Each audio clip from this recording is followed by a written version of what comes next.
Recomendamos cuide su postura y su posición frente al computador. Para esta reunión, contaremos con interpretación simultánea a través de la plataforma Zoom. En la parte inferior del Zoom encontrará un icono con un globo, con la palabra interpretación. Por favor, dar clic en esta opción y seleccionar el idioma que desea escuchar. Es muy importante que seleccione alguna de las opciones al momento de hablar, ya que esto permitirá una mejor interpretación. Al finalizar el video, les pedimos el favor de hacer silencio durante 30 segundos. Una vez finalizado ese tiempo, el moderador o conductor puede iniciar la reunión. Muchas gracias por su atención.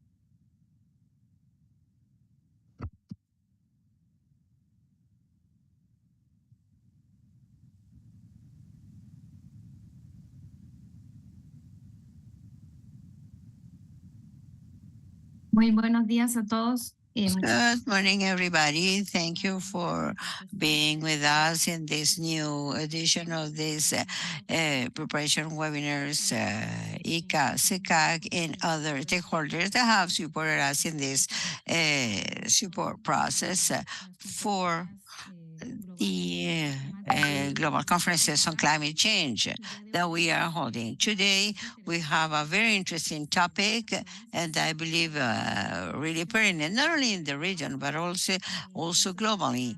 We're going to be talking about the impact of climate change for the region, but specifically focus in the delivery of the IPCC report, number 6, made by the Intergovernmental Panel on Experts of Climate Change.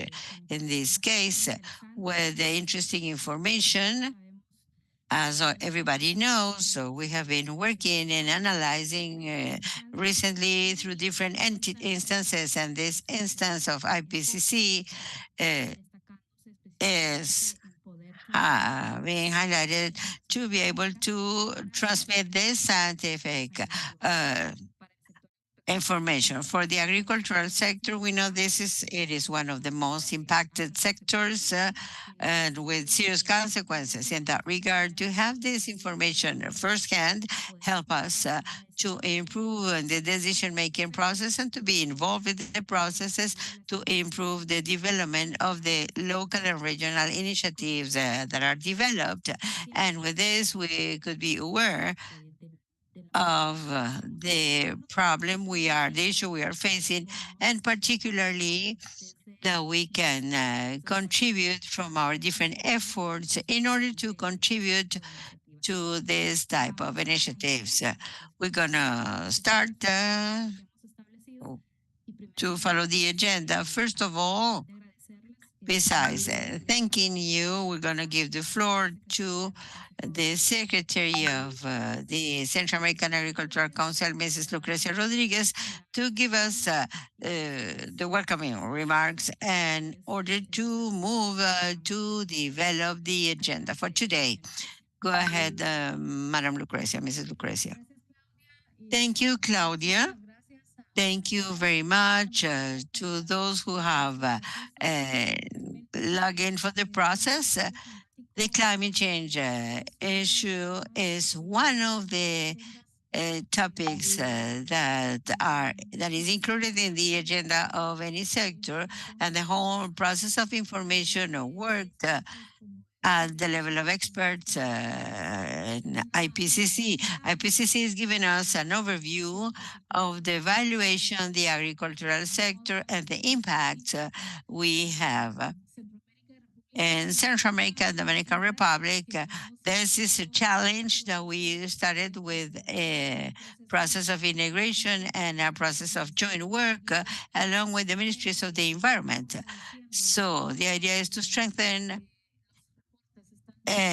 what the reports provide is one of the things we are working in the process.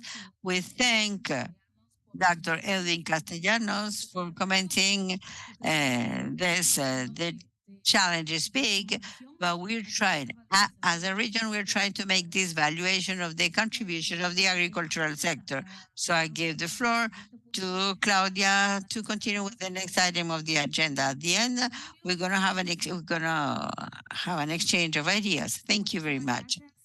Thank you, Mrs. Lucrecia, for these welcoming remarks.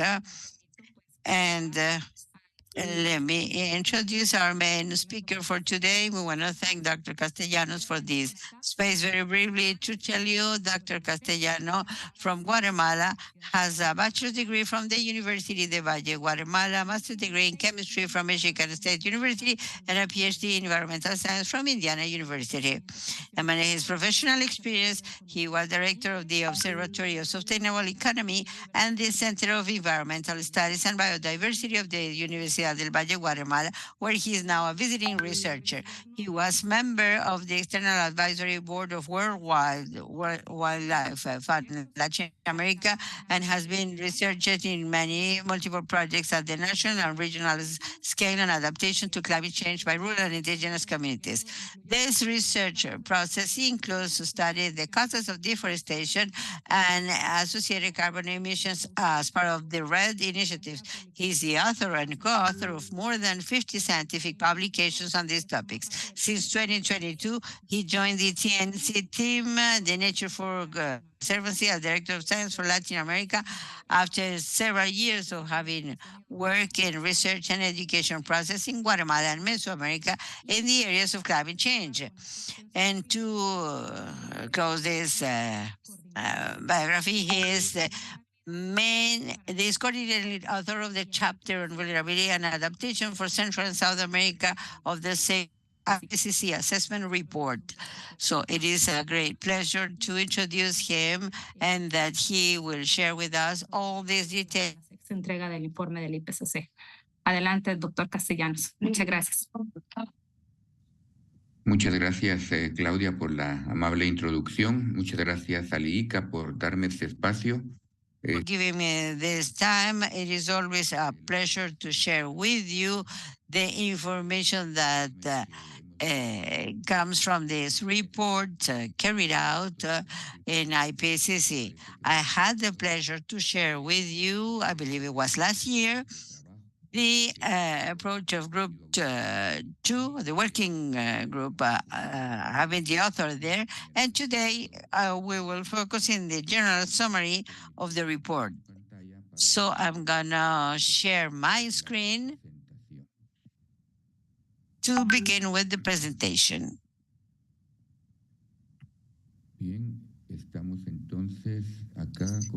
Okay, so we're here. Well, can you see the screen? Yes, we can. Go ahead. Okay, so today we're going to talk about the sixth assessment report from IPCC.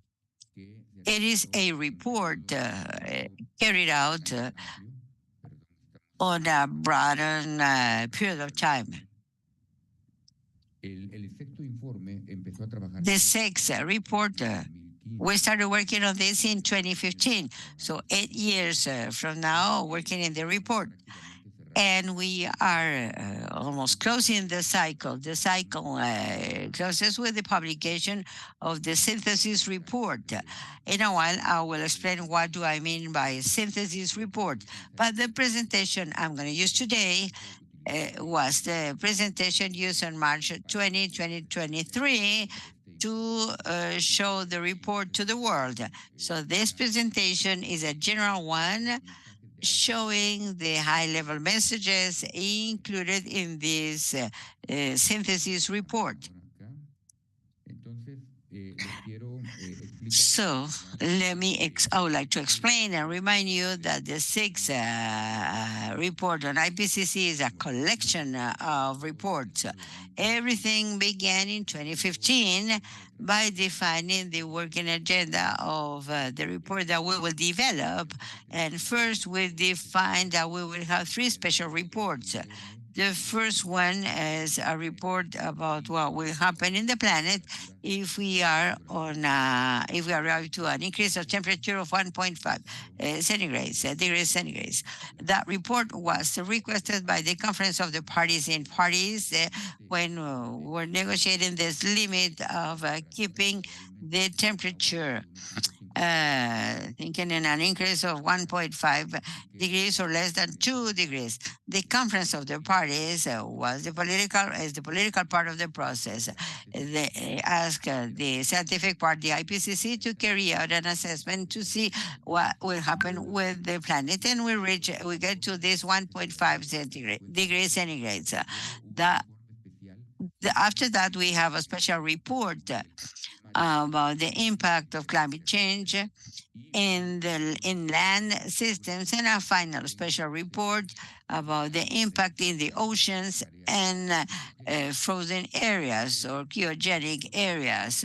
After the three special reports, so the reports of each working group the IPCC has three working groups. The first one is the one that is related to the physical science, the climate change science, what has happened, what is happening, what will happen with the climate in the planet. Then the report of Group 2, where I participated as a leading author, was published. It is related to impact, adaptation, and vulnerability. I mean, what are the effects on the planet, on the nature, and mankind of this climate change? And finally, Group 3 was the last one to publish the report, and this is focusing mitigation. Mitigation is mitigation of the causes of the problem. I mean, how do we reduce the emissions of gases that are warming the planet? March this year, we published the synthesis report. As the name says, this is basically a report that summarizes this content on a brief report. And you can imagine the challenge is big because each one of these reports literally has thousands of pages. So we need to summarize all this information on a summary that includes the main topics, the main headlines for decision makers to understand the situation and the seriousness of the problem. So this presentation we are using today will focus in these general topics. The first topic or the first message of IPCC, the IPCC gives to mankind, to the planet. The report is for mankind is that the climate action that is being taken currently does not have enough level to tackle the problem.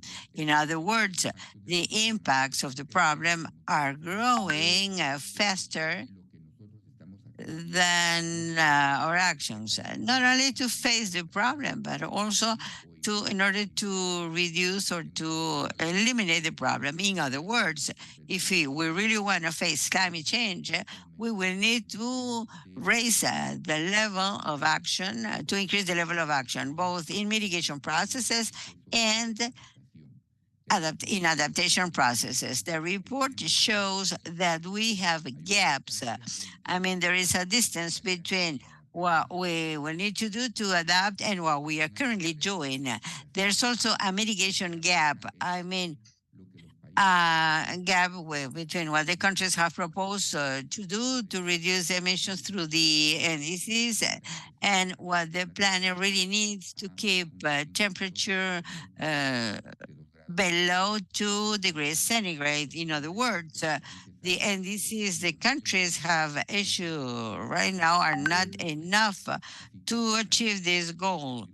So this is the first message of precaution the report provides us. We are not doing enough. And since we are not doing enough, what we are seeing is that we have a series of adverse impacts through this problem caused by human beings. So this is an important point I would like to emphasize. This report is the first IPCC report where the conclusion is that the human beings are the main responsible of the warming we are observing, at least in these latest decades. In other words, the planet gets always warm and cold, but never the speed we are observing currently. We have raised temperature, we have increased temperature in 1.1 degrees centigrade in the past century. And such an increase in 1 century is not because natural causes.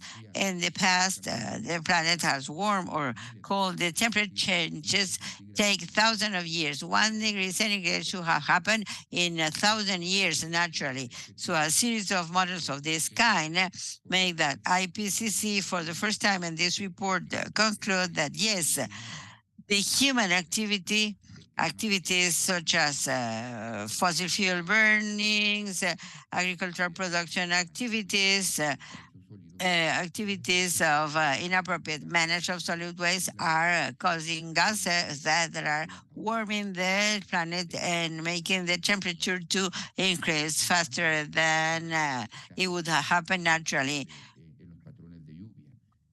It is affecting also the rain patterns. This is causing problems in food production mainly, and they are causing in the water availability.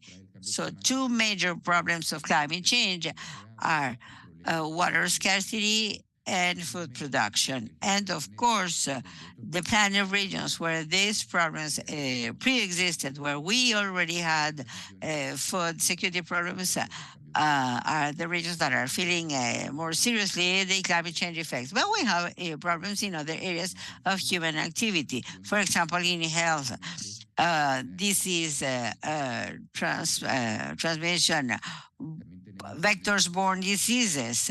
We have problems in our cities, in our infrastructure. Many cities, particularly in the coastal areas, are suffering from floods.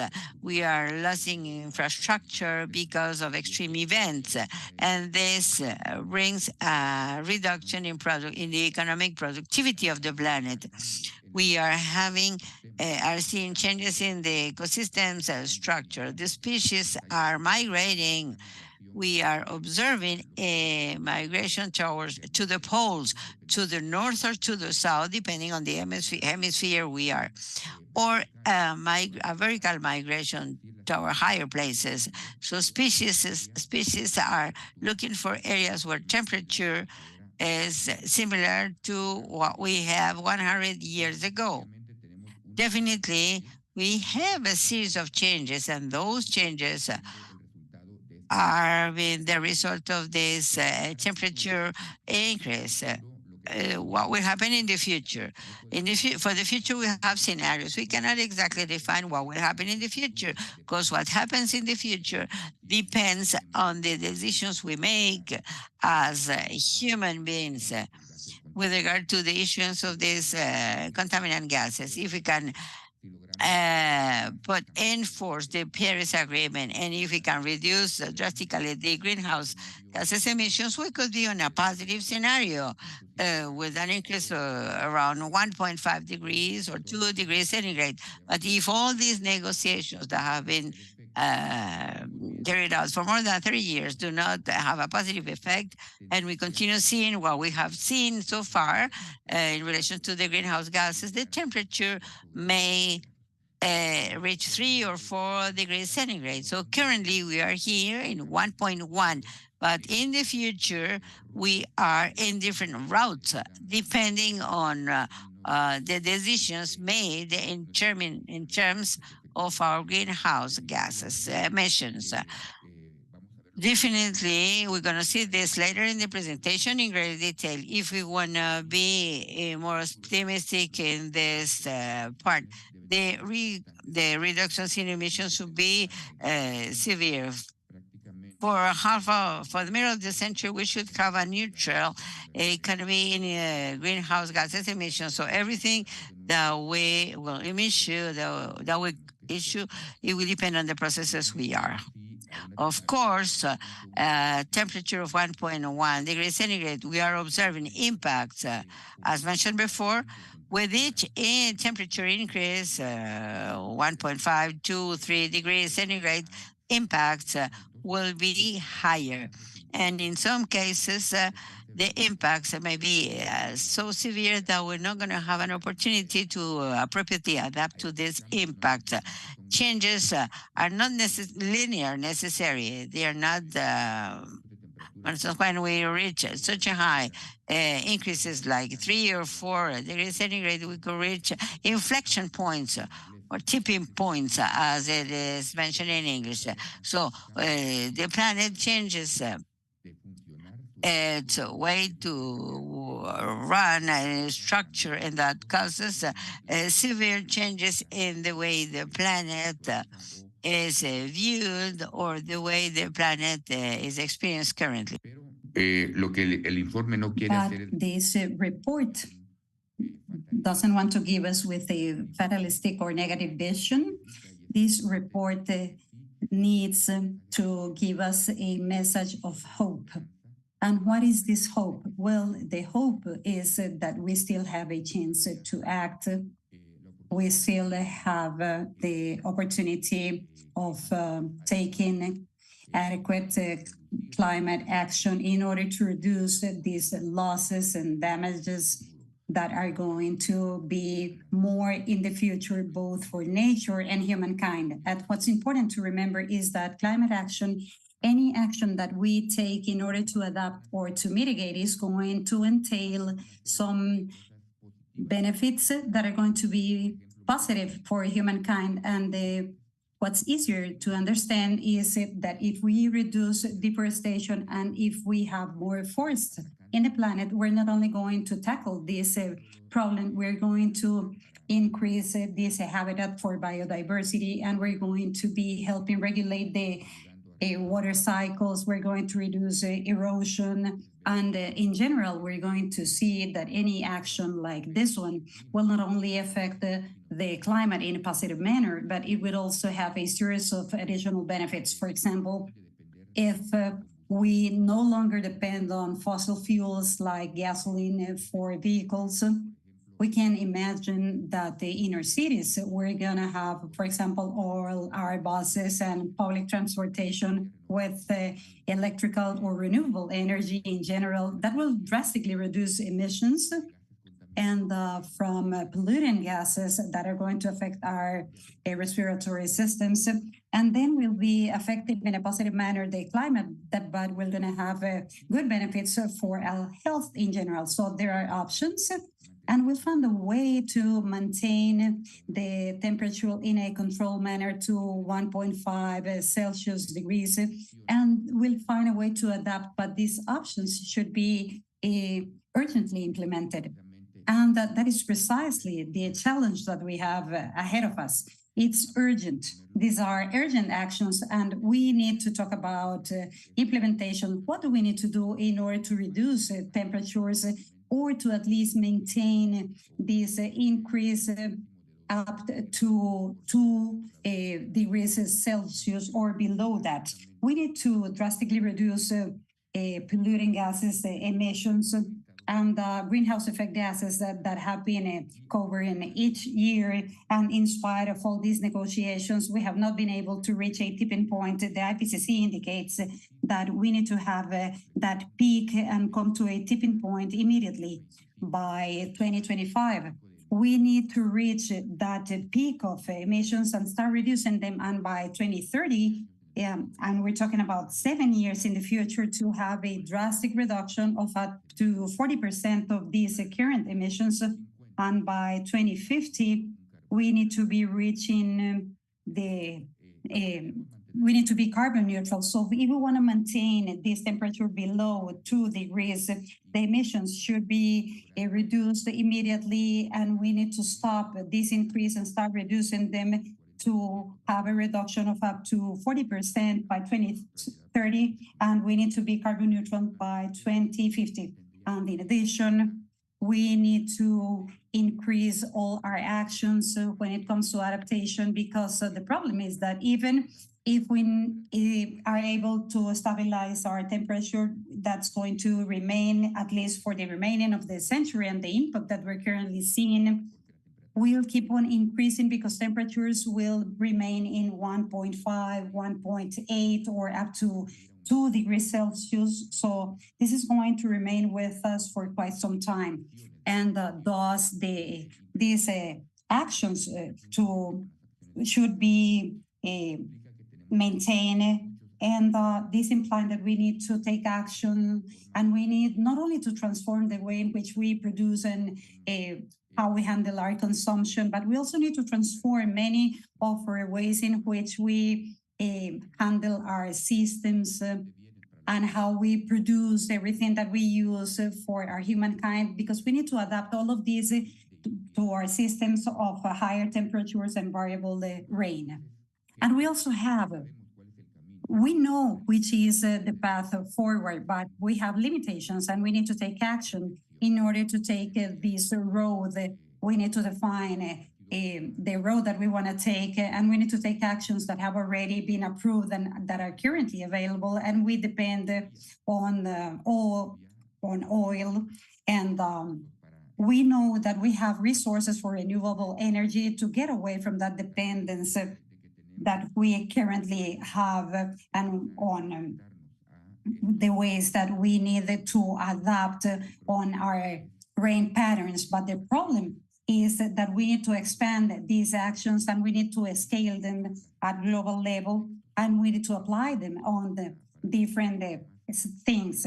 And we have some topics that are of interest for IECA, like food production that has been affected by rain variability. And this variability that we have been seeing, for example, in Central America, depends on the increase in temperatures, because we are getting closer to the beginning of the rainy season. May is no longer the rainy month that we saw before, but fortunately, we have seen rain this year, but it's not as rainy as it was before. The famous May rains are not as common as we used to see. And when we see the starting of the rainy season is not as it was before, we don't see as much rain as we saw before in a single day. So much of how we can handle climate change is related to rain. And food production, for example, if it depends on rain, is going to be definitely affected. And in that sense, how we adapt relatively simple, we could store water, and we should implement technologies that are already existing when it comes to irrigation, for example.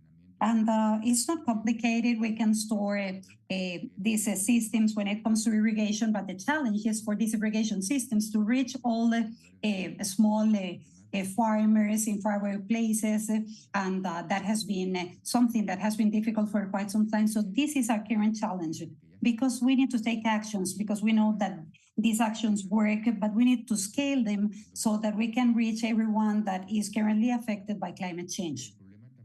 And another problem is fairness. We need to be fair with everyone. We need the justice. And we have a problem because climate change in its basis is about the fairness, in the sense that the most poor populations, because of their situation and the low level of, for example, energy consumption, well, they have not caused these problems, but the most vulnerable populations are the ones that have been more affected by these problems. And when I talk about these populations, I'm not talking about the poor and rich countries, because within the same country, we have poor and rich people. So within the same country, sometimes we have differences. We have the people that have lower consumption. They don't have much resources, but they are not the ones that are causing the problem, but they are less prepared to face the consequences of this problem. So in that sense, the IPCC within this report has recognized that the most impact occurs within the most vulnerable areas in the planet, as we see here Asia, Africa, Central and South America, the countries that are less developed, as we see in LDCs, the small islands, and the Arctic regions.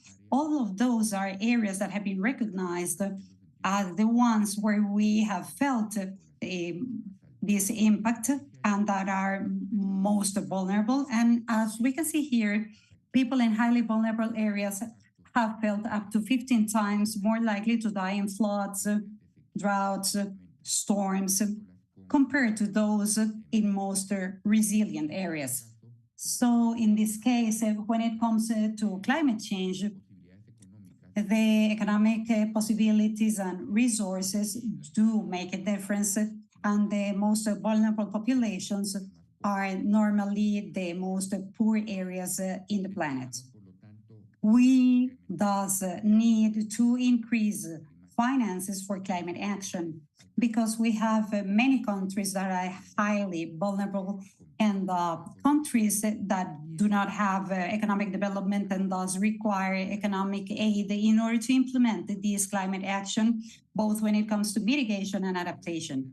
So the financing levels that we currently need should be at least 3 or 6 times higher than what is being currently offered. And we need for these financing levels to start acting directly in order to reduce emissions in the medium and long term. The best way to adapt is by reducing emissions so that we can ensure that the temperature will remain below 2 degrees. And we do have options to increase financing because we are currently seeing that we still need this political commitment, especially from the developed countries, to try and make available all these financial resources so that as a planet we can face this climate change situation. In general, this report emphasizes this concept of climate resilient development. In other words, climate change is not looking for us to stop the development or the economic development. What we are looking forward is for this development to happen in a climate resilient way. And the first point here should be that this economic development should no longer depend on the fossil fuel, which is what we have been doing for the past 150 years. The more we grow economically, the more fossil fuels we are going to be burning. And this thing between this economic development and carbon should happen. We need to be able to economically grow, but with renewable energies. But beyond this reduction of emissions, we need to be able to attain this development of societies because, as we just mentioned, poverty is linked to high levels of vulnerability. And at the end of the day, the best way to reduce the vulnerabilities of populations is to reduce these situations. So if we improve the situation of food and safety, and if we have better health systems, and if we have more access to clean water, everything that is related to social development, then this is going to help us adapt to climate change and to reduce our insecurity or precariousness.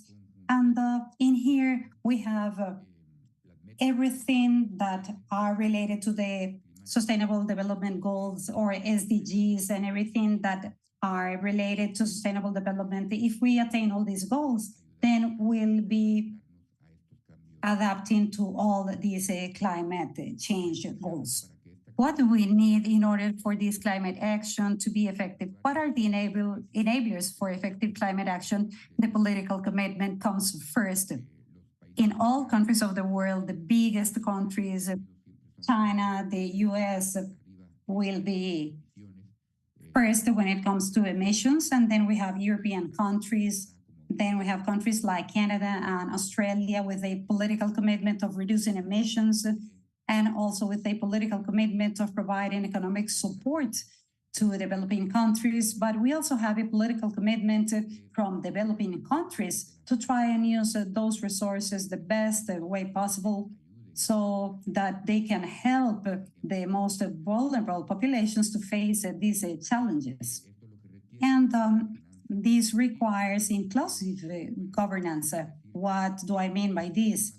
Well, when it comes to climate decision making, we need to involve everyone, maybe the people that are most affected and those that we tend to forget about. So in this sense, we need for governance at all levels, all the way from governance at global level in terms of climate change conventions and for all the countries at national level and also at regional and municipal levels to be aligned to support the most vulnerable people and the people that are really feeling the impact of these effects, and also international cooperation, especially in developing countries, plays a crucial role. And it's important for international cooperation to be present, but it's also important for national governments not to depend only on international cooperation, because each government should take on their own responsibilities and to have national internal funds to face these climate-related situations. And it's vital to take care of the ecosystems, the nature, and we must emphasize what it's mentioned on this IPCC report, because we must take care of nature so that nature can take care of us. In other words, the nature-based solutions, both in when it comes to adapting and mitigating, should take a preference beyond the more concrete solutions or those that are infrastructure related. We need to think about how we can work together with nature to protect the nature that we have, so that nature can help us defend ourselves from the attacks from the climate. For example, the forests that are or the mangroves that can be used as a natural barrier in order to stop the storms or the increase on the sea level. And finally, it's really important to be open to sharing the different ways of knowledge, and we must emphasize on the knowledge of the native people.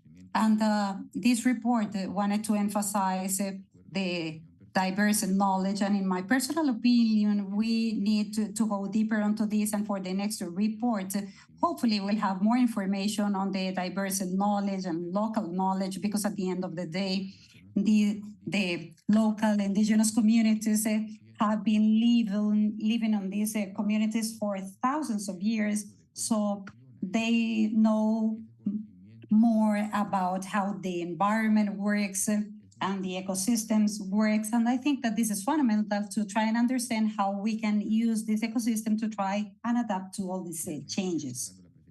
And finally, to close my presentation, we must emphasize on the need to rely on these four components. We need to have a trust. We need to rely on other countries. Unfortunately, I think that this is not easy, mainly on situations of war, which happens. We see this distancing between nations, and we need to keep on working as a single planet, as a single humankind. We need to be able to share the benefits and burdens. We need to be able to have recognitions, because no matter how small or big we are, we have always something to receive and something to share, and we need to be willing to give and receive at both the national and individual level. We need to be willing to cooperate, because if we don't, as governments, as private and public sector, as NGOs and the population in general, if we don't cooperate, we won't be able to strive. And in general, we need to recognize that we can all contribute, but of course, some of us can contribute more than others. And thus, we need to be willing to provide in order for everyone to have a better environment for the future. So this is my last slide. This is my last message. And the actions that we can take for this decade will be crucial, because the actions that we will take will be crucial for the end and for the upcoming century. So I think that this decade is very important for taking action, not only to reduce emissions, but also to increase adaptation and financing in order to pay for this adaptation. So this is it for me. And hopefully we'll have time for questions and answers. Thank you for your attention. Muchísimas gracias. Thank you, Dr. Castellanos. Your presentation has been quite interesting, not only for sharing all this information and pertinence of scientific information of the current process we are experiencing, but also for providing these key messages to consider that there's still time and we need to make an effort, and from the different sectors and scope we can continue working. So I'm going to give the floor to my colleague Katia Fajardo in order to have this reflection space and dialogue space considering these important elements provided. And with that, we can come to the reflection. Katia, floor is yours. Thank you, Claudia, and particularly thanks to Dr. Castellanos, who once again you illustrate us with these reports and with the importance of all this information. I have 3 questions that I have received. Thanks those who have the comments and readings in the social media. So I'm going to read the 3 questions that I have, and I'm going to make this first reading. The first question is related to financial resources. So how the findings of the synthesis report, the results are catalyzed with better funding for action. Is there any specific mandate for the convention, and also given to the certification of Biodiversity Commission? This is from Colombia. We have another question that says, is there any participation in any of formulation phases or the years you mentioned at the beginning by rural populations, including producers, or if there is any activity or validation session with them? And we have another question from Guatemala that says, so once the process is concluded, this process of formulation of the synthesis report and the other reports, how the new cycle of information preparation begin, and if there are, do you have discussion events at the national level? If the counterparts carried out some activities at the country level? This is what we have so far, Doctor, so go ahead. Thank you, Katia. And thanks to the audience for these interesting questions. In terms of financial resources, definitely it is important to underline, to highlight 2 things. The question included if there is a specific mandate from the report. Important to say that IPCC, the mandate of IPCC is not to issue mandates. As scientists, when we wrote the IPCC report, we are reminded that the basis of our job is that the report has to be a relevant report for decision-making purposes, so relevant, pertinent for public policies. But it should not be mandatory or binding. So policy relevant, but not policy prescriptive. That's the English sentence. We, as report, we cannot say decision makers what they have to do or what they don't have to do. The report is a scientific one. It has to be as neutral as possible, and it needs to show the evidence. So the report shows the evidence that more funding is required, but the report cannot issue a mandate to the Conference of the Parties for them to provide this funding. So this has to be a political decision from the Conference of the Parties. In Paris Agreement, it was made. Part of the agreement signed includes that the developed countries will provide $100,000 to the developing countries in 2020. Unfortunately, the pandemic prevent this promise to be met. So now they are trying to define a new schedule on how this $100,000 million will be available. So this international fund is growing. It has to be provided by the developed countries for developing countries to have access to this funding. And there are other conventions. This is important to mention. The IPCC focuses on climate change matters. There is another scientific group, IPBS, that focus on biodiversity aspects.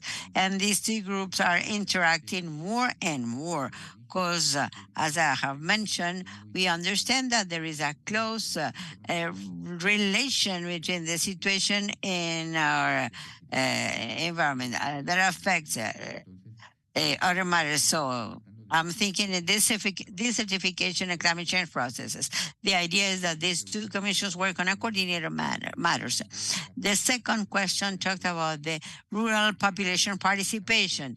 I mentioned that in this IPCC report, we try to include local knowledge, indigenous knowledge. And I personally said that we are still have a long way to go in that way.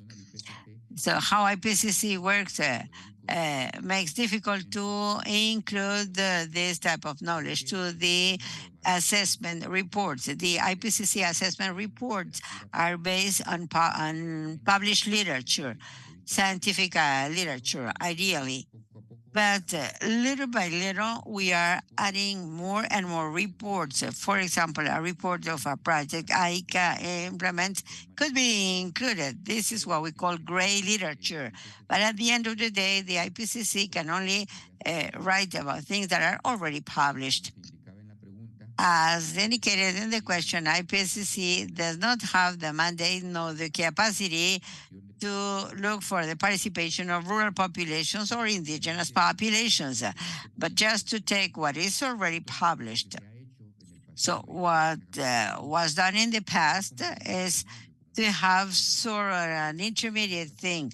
I mean, to approach rural populations, to approach indigenous populations, and try to capture this knowledge on a written manner. This is the biggest problem we have. Indigenous knowledge is basically a verbal knowledge, and very often this is not written. So one of the first steps is to transfer this to written format. So with that, IPCC could include it into their reports. So we have this limitation. I don't know if that could change in the future, but IPCC can only report on written reports.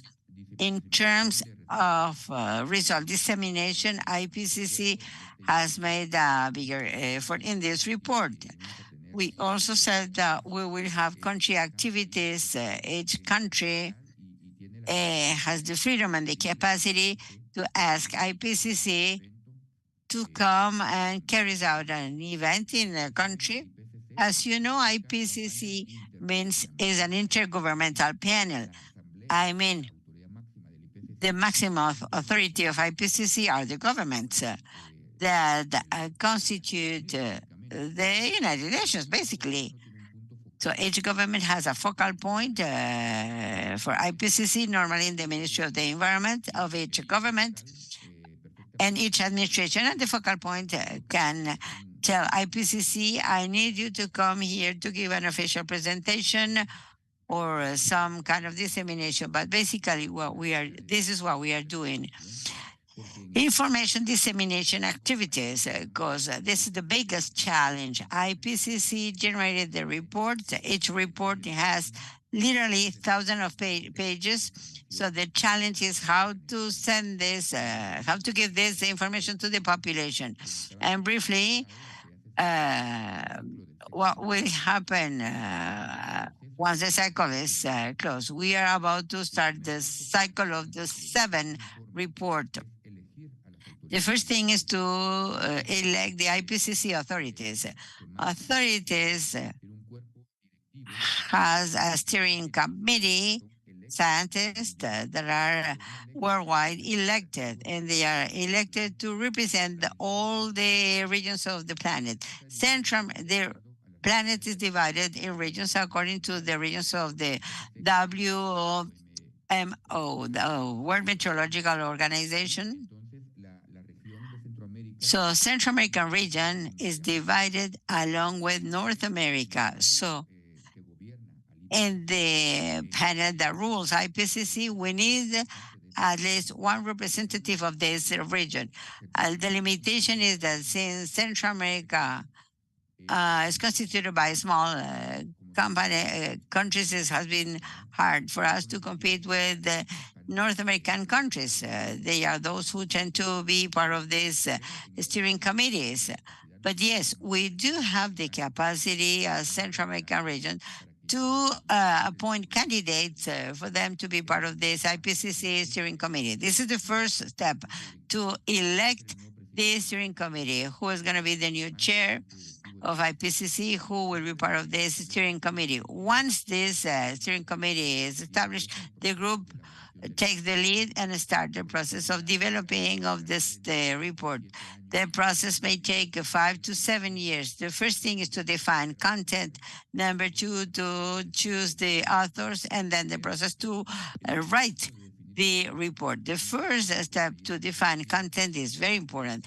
There we define the approach of the report. The IPCC, I believe, has a difficult situation currently because the literature on climate change is more and more broad. There are more publications, so it is harder and harder to assess all this literature and to summarize it in a single report. So what happens at the end is that regions like Central America, regions highly vulnerable, the report admits that Central America is one of the most vulnerable regions in the planet. It includes regions that are not well represented in the report.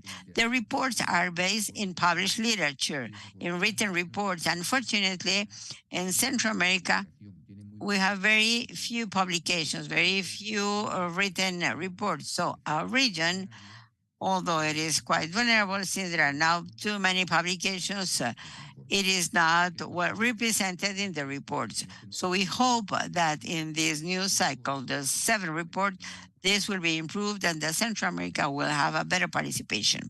Thank you. Thank you, Dr. Castellanos. I do not have any other question here, and I do not see questions in the social media chat. Thank you. If you have any other intervention, you can send it to me and we will try to channel them later. Thank you. Thank you again for the space.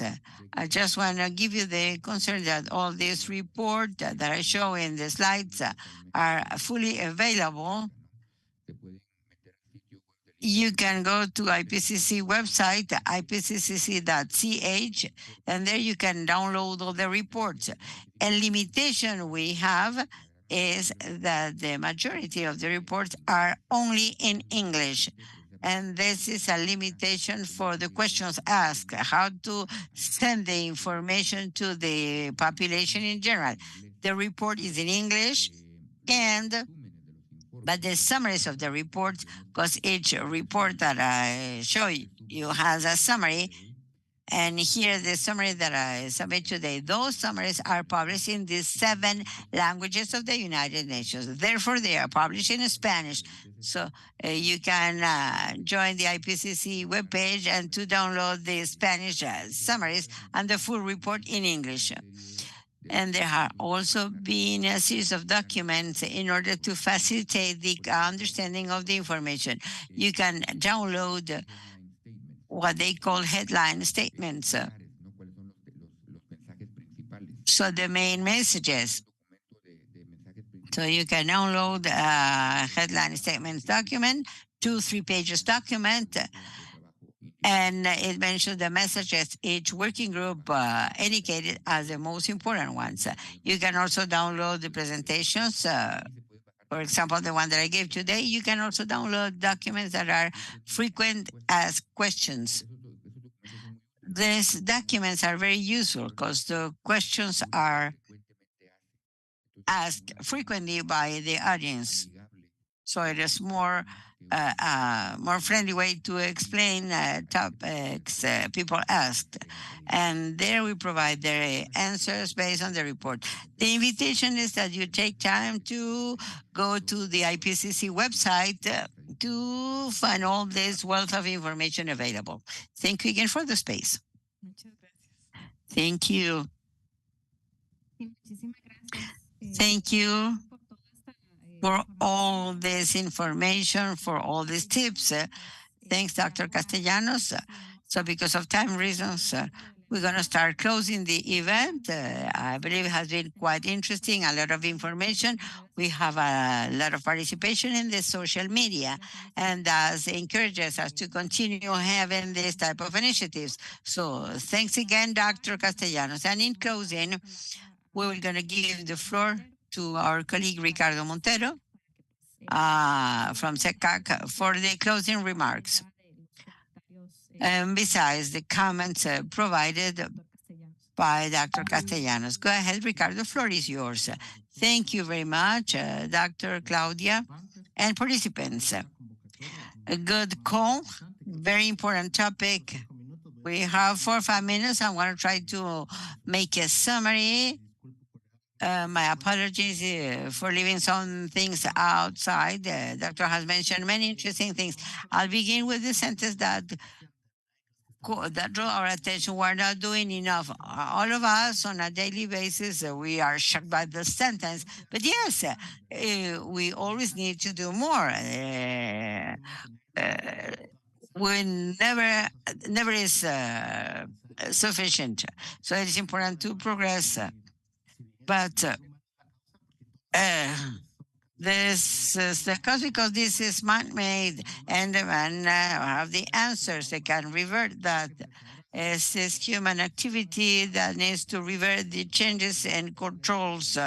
So because of water scarcity, food production, and the most affected regions are the most vulnerable. La neutralidad, la carbono neutralidad depende del quehacer humano, porque somos nosotros los que hemos llegado a los niveles en que estamos hoy día. ¿Y qué These are the levels that we are in now, and that is what we want to prevent, to reach those levels of temperature increase before it's too late for us to adapt. So we still have an opportunity, and this is something that we see on the report. We already have best practices and nature-based solutions, and we have options that we are familiar with. But this is urgent, and we are not taking this as urgent as it is. And we need to be more aggressive when it comes to this urgency in order to scale these good practices that we currently have, and we have systemized.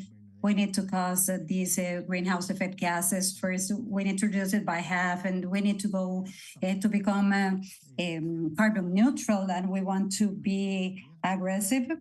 And this comes at a cost, and we need to become more sustainable, but it requires time, and this is at great scale. And maybe this is the reason why it might not be enough, because we need to aim higher. We have proposed a road, and this is something that we need to define for more specific context. And not necessarily, this is not a recipe that applies for everyone. And we need to adapt this for specific contexts, and we need more scalability. And we can have simple examples. If we know that we are going to have some scarcity, we can store water. And we also know about things that we already have. But the challenge is that we need to reach more farmers. And we already discussed further and how about in more vulnerable regions, things can be felt 15 times more. And it's not about agriculture, it's about the social topics, it's about health, about transportation. So it's we need something that it's more intensive. We need to analyze everything. There's well, we might have some delays. So the most developing countries are contributing and are putting their eyes on this. So this concept about resilient, climate resilient development is something that we need to bring to the table, in the sense that everything that we do as of now needs to be climate resilient. And this needs to be effective. We need political developments with inclusive governance. And I like the fact that they have mentioned municipal, regional levels. These are the actions that we need. We don't need to wait that everything comes from central governments and climate conventions at global level. We don't need to wait for the COP because we need to include everything from the agricultural sector, because we are working at rural level. So these are actions that we can work on.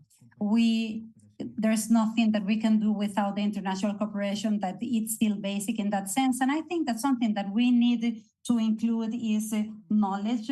They mentioned reports. Without a doubt, many of us are going to be looking for reports in all languages, and we need to disclose everything. And I think that as institutions, as ICA, SECAC, I think that we can contribute in order for the region to have more presence as part of all these IPCC reports. And of course, I think that disclosure is quite important, and we can support this. And as an example, we have precisely this morning's webinar. And this is a fresh topic, and this is why we have concentrated this as part of all the early action, because I think it's definitely important in order for information to be available. Again, I want to thank you, Doctor, and we are here to keep on working with you. And I would like to thank the ICA colleagues for the technical support and for all of you that are present here. And this is it for us. Thank you. I would like to thank the CCAC and all of you.